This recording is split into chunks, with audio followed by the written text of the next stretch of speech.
Hi, it's Tim here. Welcome to Amaroo Homestead. I thought it was time I'd make a follow-up video compared to the video I posted last year, as we've done a lot of work since then. So let's go check it out. So we'll start off in zone 1. This is our front yard. This is the very front of the house. This is basically a whole lot of sort of forestry arrangements. We grow vegetables in here as well. We've got some wild raspberry. This is the Atherton raspberry. This is from North Queensland. And over here, this is the actual local wild raspberry. You'll find this growing up on Mount Glorious on the Diagula Range, just to the east of us. There's also a wild cherry tomato. These cherry tomatoes grow as weeds around here. We've got a bit of aloe vera and stuff. A lovely bottle tree up here, Queensland bottle tree. In the other garden here, you've got a bay tree there.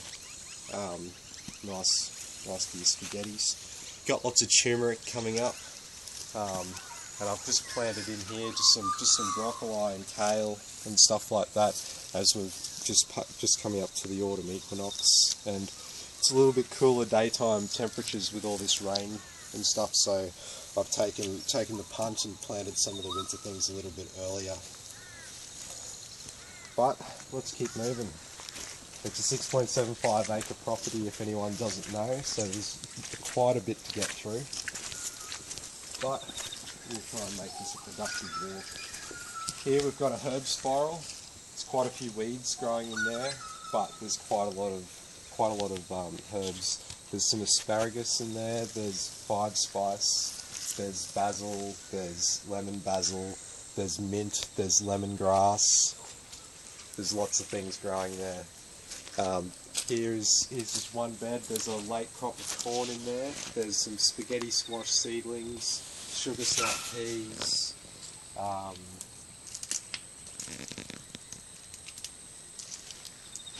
else did I put in there? Some Lebanese cucumbers as well. And it looks like a little bit of weed lettuce has come up in the compost.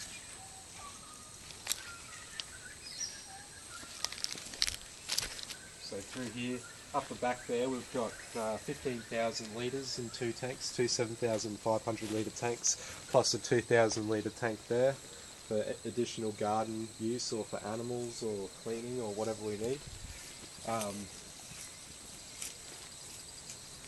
Here you've got a part shade garden. So compared to the other gardens, this bed gets part shade at all seasons of the year. Especially in winter, it gets quite a bit of shade. The only thing that's at its advantage in winter, this frangipani tree behind it will drop all its leaves. So when it is cooler and the days are shorter, we are getting extra light onto this shade bed. So we've got our chickens here. Lots of arrowroot and things planted around the actual coop. The coop keeps them protected from predators. There's lots of predators in this area. Dingoes, wild dogs, feral cats, you name it. Domestic dogs even. Lots of domestic dogs will just get out and kill chickens. So we try and keep them locked up until we have a larger, secure, free-range area, which is actually our next big project at Amaroo Homestead. We'll check out that site later on in the tour. Alright. So this is our backyard garden. So we grow lots of our sort of salad greens and things we just grab. We let the weed cherry tomatoes grow because, like I said, they're just weeds here. We've got some. These are some bush beans. This is West Australia, a very heat tolerant variety. This is all just left to go to seed at the moment. We've already harvested many kilos of beans just from this small bed here. There's lots of grass that's come up in the rain. As you know, in southeast Queensland, we've had about 460 millimetres to 600 millimetres over the last, 40 days? It's been pretty epic. And with no La Nina, this is just a normal year. So this is the main water supply for the house. It's 22,000 litres of water. There's a 110 square metre roof catchment for that, so you do the math on rainfall and how much water, So down here we've got a small little citrus orchard here. And it's got you got a couple of bush lemons. This is a tangelo. There's also a pawpaw tree up the back. These two trees here and here, big ones, they're the bush lemons. This is a navel orange. Got a lemonade tree. And some pigeon pea. This is one that's past its life cycle. It's all full of seed, but it's died off. This is the if anyone wants to get technical, this is the ones with the purple pods as opposed to the green pods. I believe it's a little bit more cold tolerant, but don't quote me on that. So if you live in Victoria or somewhere, or New South Wales, and you want to try the pigeon pea, try and get a hold of the purple pod one. That'd be my suggestion. So this is the main crop area, zone 2. So these have larger beds. Like zone 1, it's all on irrigation. I have everything on drip irrigation, which is just a much simpler system to use, because Christine and I work full time, so we can't really be out here watering everything every day and multiple times a day and stuff like that. So this works out well. Our property has 3.5 kilowatt of solar panels, so we've got quite a lot of solar energy. We don't need a lot of energy to run a small pump, and that supplies the pressure for all of our drip lines. So in the first bed, this is all snow peas, and we've just planted in some broccoli. There'll be onions, leek, and carrot in there as well as the weeks progress. This bed down here, this is just a cover crop of kidney beans with our weed cherry tomatoes coming up again. So that's good, it's creating quite an abundance there. These beds, just so you know from the video, they're 18 metres long, except for this one here. This is only 10 metres long. So in here we've actually had potatoes survive since last season and then come up with all this rain. They survived dormant through all the heat of summer underneath the soil in this raised bed. So it just goes to show the microclimate you create from these raised beds. And if anyone's interested, like these beds, there was not much topsoil here to begin with, so I like to start raised beds just with straw bales. I just get a heap of straw bales, pile them up, chuck in a whole heap of other straw, a little bit of dirt, and just whatever else I can find. The big beds actually have bits of wood in it, hugelkultur style. And then I just let it degrade, and eventually the outside bales will degrade fully, and you'll just be left with these sort of mounds of dirt, which is quite fine. It's what I want. So yeah, this is the main irrigation tank. So this is 13,000 litres of water. This tank is connected to an overflow pipe from the house tank. So when the house tank's full, all the water ends up in here. Now, alternatively, when it's dry and we don't have any water, we just use a little tiny bit of solar power on the smallest pump that you can get, just to pump some water out of this dam down here, which is where we're going next. This dam provides us with all the water that we need to get us through long periods of no rainfall and stuff like that. Keep all this irrigation going and keep us producing food.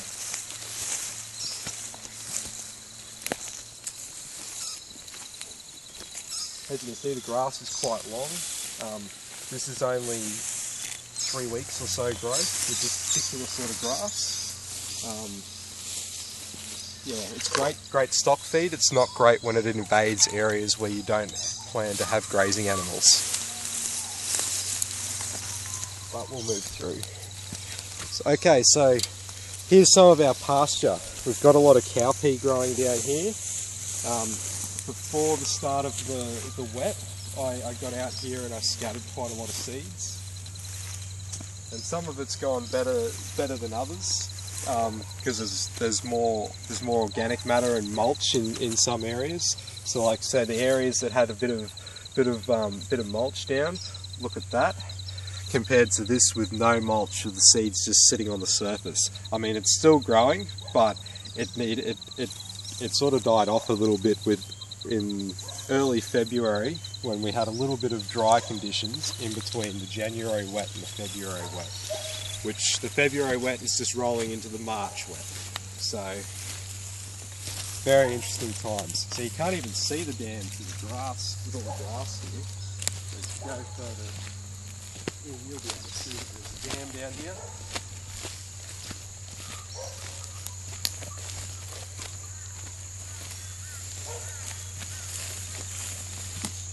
So this dam has had no work done on it since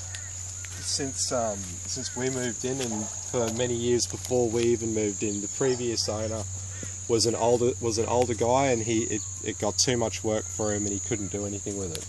We've got acacia trees growing out the middle of this dam. We need to get a large excavator in here just to dig it all out and start over. So what I've been doing is, because it's quite silted up, is I've been sucking most of the water through this shade cloth.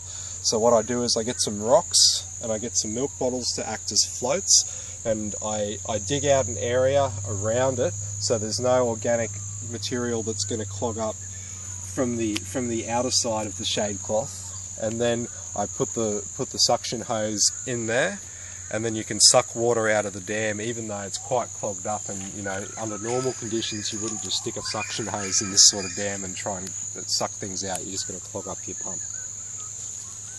Alright, so let's go and check out our future chicken food forest, which is going to be a chicken grazing system that will provide pretty much all of the chickens' requirements to survive and to reproduce, and all of that, egg production and reproduction, which are kind of the same thing.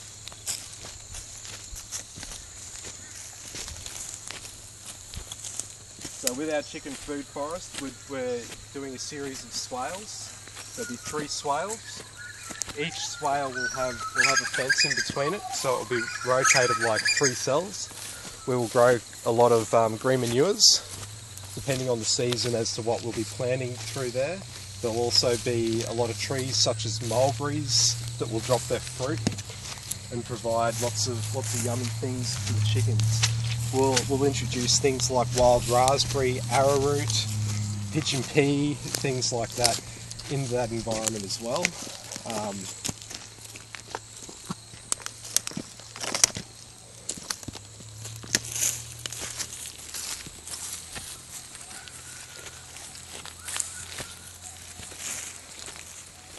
Sorry, I just lost my train of thought there for a second.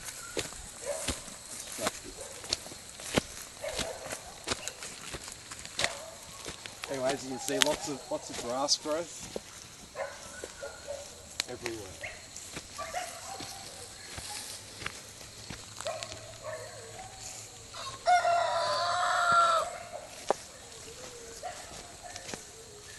And through here, just behind the chicken coop, is where our chicken food forest is going to be.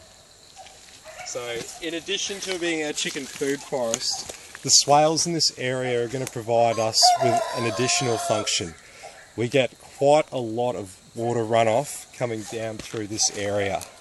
Okay, so basically it will act as a silt trap for everything that's coming down here. If you look at the ground quickly, you'll see that there's quite a lot of erosion going on here, and that's because in a big downpour of rain, this area is like a torrent of water. So what we're going to do with the swales is, instead of it just coming straight down, the water will hit the swale and spread out across the area. It'll eventually get too full and just drain away, and we'll have the drains put in specific locations on the swales so it drains where we want it to drain, and then where it will drain from there we'll also determine by maybe digging out another diversion drain so it doesn't continually erode the area that we're trying to, you know, grow pasture grass for cattle and whatnot on.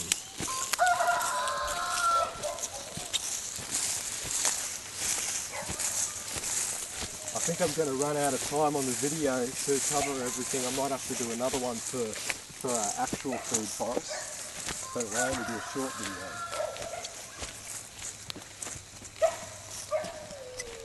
So we're just going up to check out our second dam. Now this second dam is eventually going to have pipes installed to allow us to gravity feed water from it.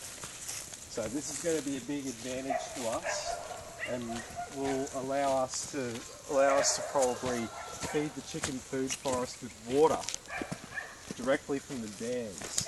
So that will help us out. No need to pump water, because even if we've got solar power, we try and minimise the need to actually switch on a pump, because I mean it's annoying. It's a lot of work, you know.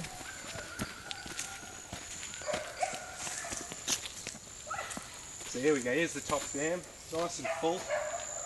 Can't get too much more water in than that. There's probably well over 1 million litres of water in there. The only problem is this dam's quite sandy and it doesn't hold its water. It needs to be sealed up. So I need to get either a lot of clay or a product called bentonite, which is basically pure clay. You can think of it as that. It's if you're into health treatments and stuff like that, you may have heard of bentonite clay. It's a clay that you can actually eat. It's cleansing. It's pure clay, and basically you can buy it in a powder form. You can disperse it over the top of your dam. The particles sink to the bottom and expand, and they get sucked into areas where water is draining and seeping out of. So once you start adding the bentonite to the dam, the particles will seep into where it's leaking out. Eventually you'll seal up your dam. Well, it will be a lot more sealed than it otherwise was, and that's without a clay restoration. Obviously clay restoration is expensive.